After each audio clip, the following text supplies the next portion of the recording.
Hello everybody! So as you guys know, we are in and out of a lot of different vehicles, and because we are in so many different vehicles, we have this unique perspective to be able to kind of rank and tell you guys what are some of the best vehicles out there within a certain segment. Today we're going to talk about full-size SUVs. This is a segment that has remained very popular despite the fact that gas is, very expensive. You just can't really beat that combination of space and capability that a full-size SUV is going to give you. As such, this is a very competitive segment. So we have 7 very solid entries. We have been in all of them, extensively. And today we're going to rank them. So without further ado, let's get started.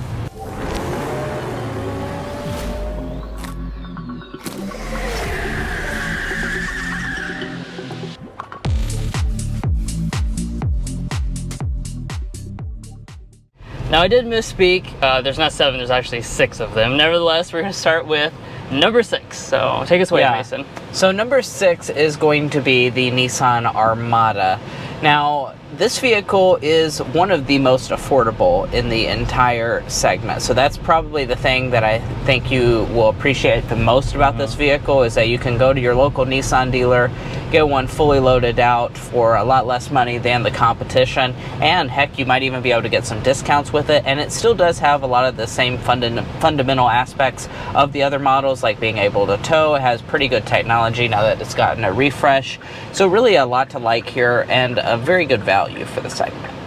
This Armada is actually going to start at $48,600 for the S trim level. SV is $52,600, SL $56,000. If you add the Midnight Edition package, that'll take you to $57,990, and then the Platinum model is going to top out at $65,000.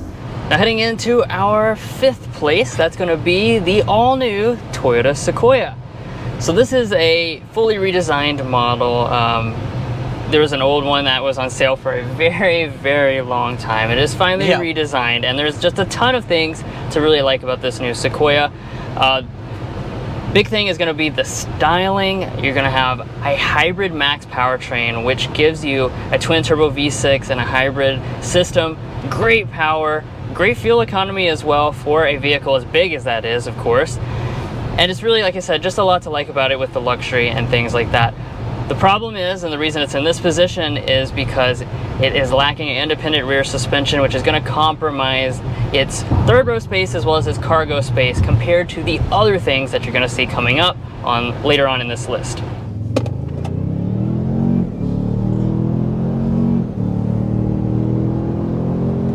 All right. There's a little bit past 60 miles an hour. Wow. Dang, I think the Sequoia knew it was on camera. That's faster than it has been for the rest of the week. Sitting back here, this is one of the most disappointing things about the Sequoia, especially when you compare it to some of the competitors. Now, as far as the space is concerned, we're looking at 28 inches as a minimum. 33 inches is what you're seeing right now for your legroom figure, because you can actually slide these third row seats quite a few inches back and forth, depending on if you need more cargo capacity or if you need more third row space. That's nice that Toyota does give you that flexibility. That being said, though, this is going to be a lot worse than something like a Chevy Tahoe, for instance, because we have not switched to a independent rear suspension, which means that your thigh support is going to be very lacking. And moving on to number 4, that's going to be the Ford Expedition. I guess 4 and Ford, I guess that kind of made sense there. The reason this lands in the number 4 spot is because it does have a lot more space than the Toyota Sequoia. It also has a max version, so you can get the extended wheelbase option, which neither of the other two that we already mentioned have. And that really does maximize the utility of this vehicle, which obviously that's a big part of anything in this segment. Now, other things to like about the Expedition is that it has a lot of different trims that you can choose from, but why it didn't land higher on this list is because it doesn't have quite as luxurious of a cabin as some of the other rivals, and also it does not have an air suspension, which a lot of the other ones that we're about to mention do. Now, just like with last year's model, every single version of the Expedition actually comes with a different grille. That, of course, ranges from very basic to very fancy, with the Platinum having all the chrome trim. And then right there in the middle, you've got this new trim level. This is the Timberline. Now, Let's talk about the space in the cargo department of the Expedition. You buy this because you need a lot of cargo space, and indeed this does deliver on that. We have 19 cubic feet of space behind the third row, 57 cubic feet behind the second row, and as a maximum you're looking at 104 cubic feet of cargo capacity. That obviously is a absolute crap ton of space. If you can't fit it in this, you probably don't need to be hauling it in an SUV.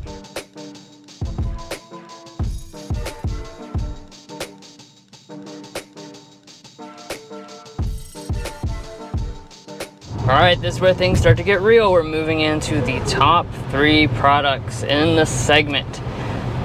Alright, so number 3 is going to be the Jeep Wagoneer. This is one of the newest offerings in the segment. They brought back an old nameplate from a long time ago, and now we have this new Wagoneer, which is a fully modern vehicle. One of the things I think really stands out about it is that you can get that traditional V8 if that's something you want. You can also get a modernized inline 6-cylinder if you want that instead. So you've got the choice.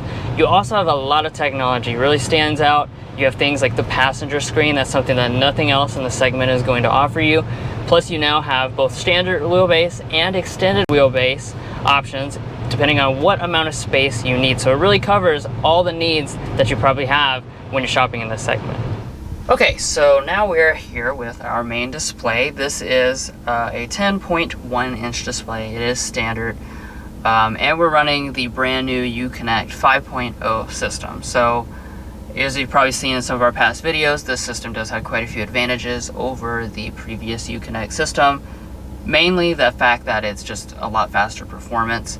And the graphics on this display, I will say right from the start, are phenomenal, really crystal clear.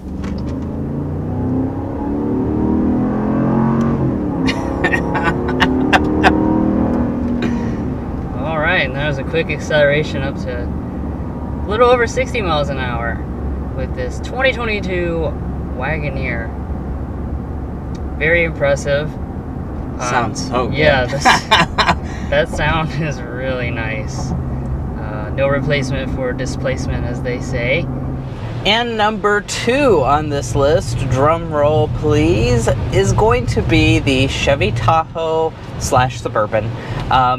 These two are probably the most iconic in the segment. You know, the nameplate has been around forever, literally. So a lot of you guys probably have a family member or you yourself have owned one of these products.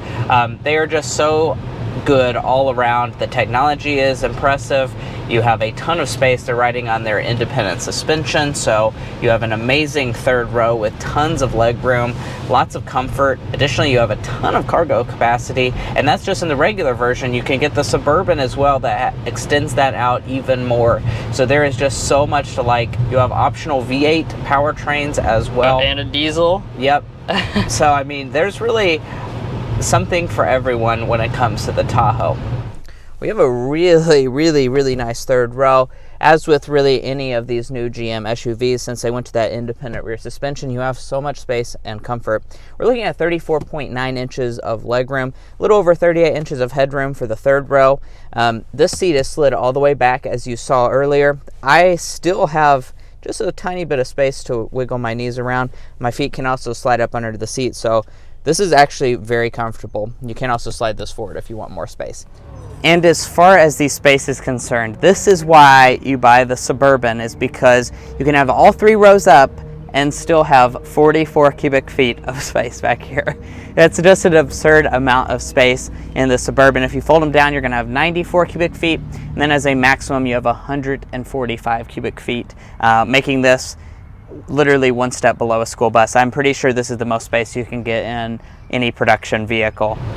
And now it is time for number 1. You guys might have seen this coming, because it is kind of related. We're declaring number 1 the GMC Yukon. Now the Tahoe and Suburban, that pair is definitely going to be the best selling on this list. But the Yukon and the Yukon XL are basically the little bit more luxurious siblings to the Tahoe. The thing is, you get some extra details that you don't have in the Tahoe when it comes to luxury that really spoil you, and the price premium is not that much. That's why we kind of put the Yukon as number 1, because you get everything Mason said just a second ago, it still applies to the Yukon, but just that extra refinement, especially if you're going for a Denali, which I believe over 50% of people shopping for the Yukon go for the Denali. That's going to have quite a few advantages over top of a high country Tahoe, for example. Just the finishes of the cabin are going to be very luxurious. Sometimes that kind of pushes up against, in a way, the Escalade with that level of luxury. So that's why we declare the Yukon as our favorite full-size SUV. Now, of course, we do have power deploying running boards. Standard on the Denali, makes getting in and out very easy. And look at these animations. Some of the most detailed animations I've ever seen in any vehicle. It's really a beautiful combination between the gauge cluster and the main infotainment system. But let's go ahead and keep talking about interior materials, because you know that really is a big focus of this experience, is just having amplified materials. So over here on the door trim, you'll find the same beautiful leather over here. We do have leather across even the upper part and a genuine open pore wood trim. Of course, you will have your two-person memory seating. The front two windows are one-touch auto up and down. The back two are auto down. As we move to the upper dashboard, you're going to find just tons of this wide grain leather. The entire acre up here is going to be covered in it. We have more of this genuine open pore wood, and this does have etched inside of it that same topographical map that you saw in the seat back. There's enough stitching and etching inside of this cabin to fill a caveman's cave. So you have just a lot of beautiful details in here. More open pore wood here, more leather and genuine aluminum.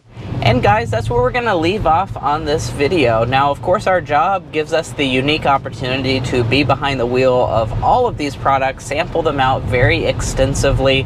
So we wanted to share that knowledge with you, and hopefully you found that helpful in your purchasing decisions. You really can't go wrong with almost anything on this list here, but there are unique reasons why you would pick each one of the options. Right.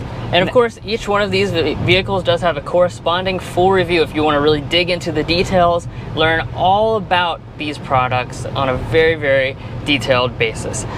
Thanks so much for watching. Of course, also follow us on TikTok and Instagram. And check out our all-new website. Yes, please. Exactly. On that website, you would find things like sound level reading. So we have all the full-size SUVs on our website with their sound level readings in order. So if you want to find out which one's the quietest, which one's the loudest, you can do that on our all-new website. Anyways, thanks for joining us again, and take care.